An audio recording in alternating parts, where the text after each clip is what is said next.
Hey, finally, gotcha.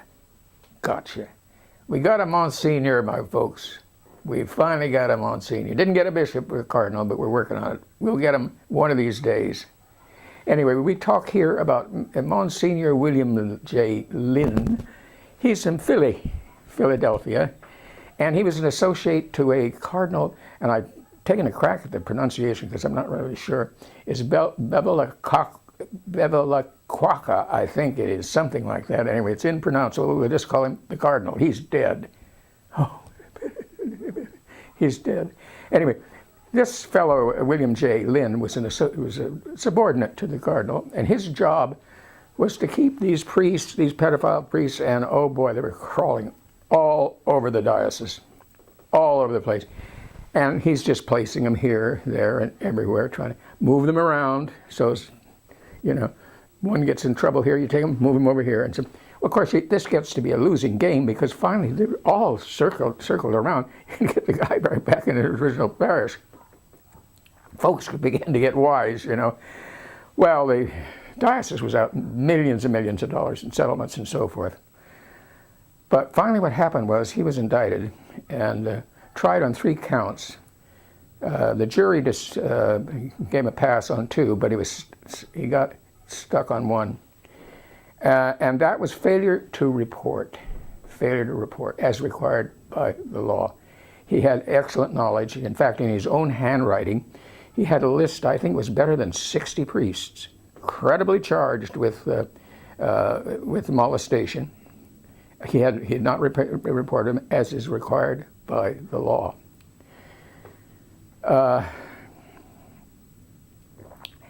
His defense, of course, amounted to an endless procedure of people swearing what a saintly man they were. And there's no reason to doubt it, I guess, to the extent, he might have been kindly, kind of a fatherly figure, but what he was doing is a crime, moving these people around. The defense was to the effect, he said, well, only the cardinal could remove a priest from ministry. That was no defense at all. The DA was able to crush that by the simple fact. Indeed, in other words, only the cardinal could take this guy, a priest, away from ministry. But that wouldn't have meant that anybody that knew anything about the crimes of the priest was directed to report it immediately to the district attorney or to the cops, which this Monsignor did not do. Trial lasted 3 months. Endless parade of people, you know, beseeching, you know, how William Linn is just capable of any bad thing. He's now in jail. They're trying to arrange an in-home detention, you know, with the electronic devices and so forth, while he awaits sentencing and then ultimate appeal. In the meantime, he's in the slammer as we speak, and it's something of an original thing to see a guy this big getting it in the teeth. But there's another one that's coming up, and it'll be, I think, maybe in September. September is not that far away. We are in July. And this is Bishop Robert Finn. Robert Finn is the bishop in the Diocese of St. Louis, Missouri.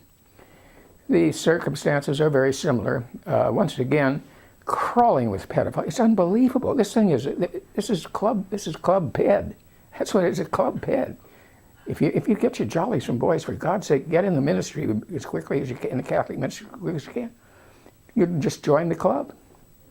It's unbelievable. You'd thought they'd clean house, but no. Same thing, you know, moving priests around like this. They got him in only the case of 1 priest, which was rather interesting in its way. The priest was a guy by the name of, I think it was Radigan, Sean Radigan. Boy, there's a good Irishman for you. Sean Radigan, he loves boys. Anyway, his jollies was child porn. Now, child porn is one thing, but it turns out that the bishop, a large part of his collection, which was on a laptop, was of his own devising. He was taking the pictures and he was posting it on his own computer. The bishop knew about this and did not report it.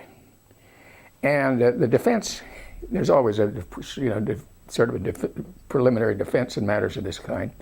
And one of the ones was saying, in effect, that to report immediately, that's constitutionally vague.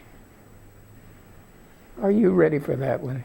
These shysters, these lawyers, they aren't much better than the priests they're representing. They're really not. Immediately, to report something immediately is vague? God.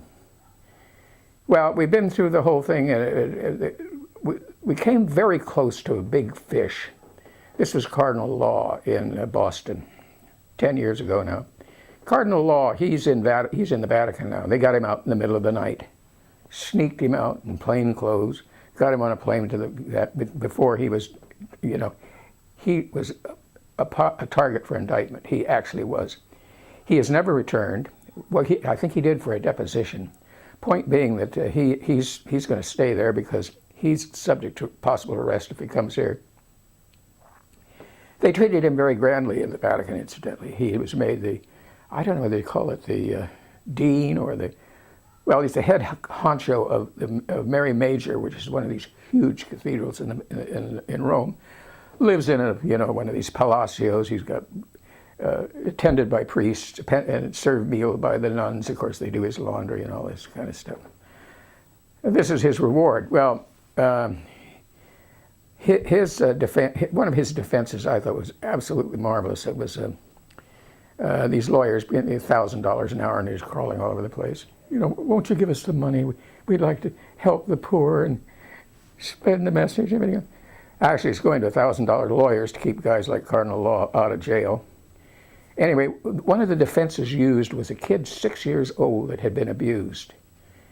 Cardinal Law's attorney said that the fault lay not with the priest, but with the boy, the 6-year-old boy. He was too sexy. A 6-year-old boy too sexy. Can you imagine any lawyer saying a thing like that? That's just disgusting. Well, I'm going to wrap this thing up to say that it is no longer the case that these higher-ups are getting a pass. And I would guess that you're going to see more of this kind of thing because it's just laying out there waiting to happen. District attorneys used to be very careful about this kind. They didn't want to touch cases like that. There was a case that occurred in Santa Rosa, California. This was a Mexican priest who admitted to his bishop, a Bishop Walsh, that he had been molesting.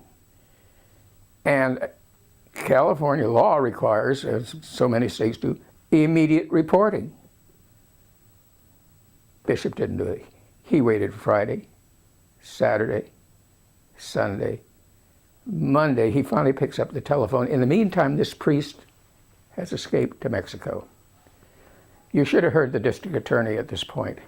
They had to do something. They eventually arrested the guy, the bishop. He got probation on the grounds that, well, I don't know, he took community service on civic obligation. A bishop that has to be told what his civic obligation is ridiculous. Anyway, the DA was giving it this shot. It was, oh, the case is so complicated, can't imagine. The witnesses are, oh, yeah. Baloney. Bullshit. All he had to do was just arrest him, take him right smack to jail. That's all you had to do. But I think it may be happening now. It may be. We can only hope. Tune in again one day. I'll see what else I can find for you.